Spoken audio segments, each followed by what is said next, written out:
สบายดีมื้อนี้แม่ค้าจะมาให้เบิ่งว่า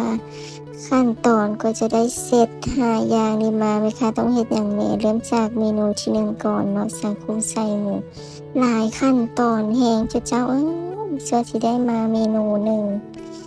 เนาะตัวนี้แม่นเมนูที่2บัดนี้นะทาร์ตไข่เมนูที่3ก็คือตะโกสาลีตัวนี้จะมีคลิปนี้ต่างหากเด้อเพราะว่าหลายขั้นตอนแฮง เมนูที่4ก็คือแซนด์วิชใส่ปูอัดเด้อมีใส่อยู่เด้อถึงว่าจะบ่เห็นเด้อแต่ว่ามีใส่อยู่จ้ะ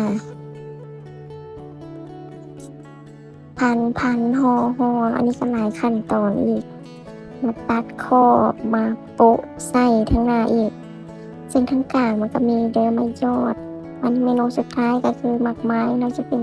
หมักเกี้ยวหมักใจเนาะส้มแห้งบ่แม่น รสชาติส้มแล้วสีส้มจ้า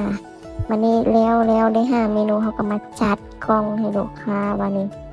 ส่วนสิได้กล่องหนึ่งบ่แม่นธรรมดาพวกเจ้าเอ้ยฉะนั้นแล้วเวลาสั่งแม่ค้า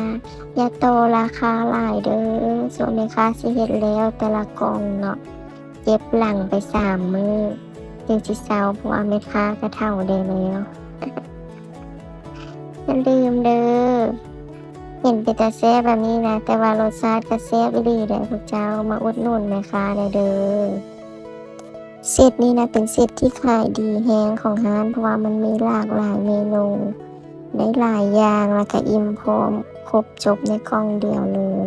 ผู้ใดสนใจสั่งมาได้เด้อบ้านเฮาละมุนพร้อมให้บริการ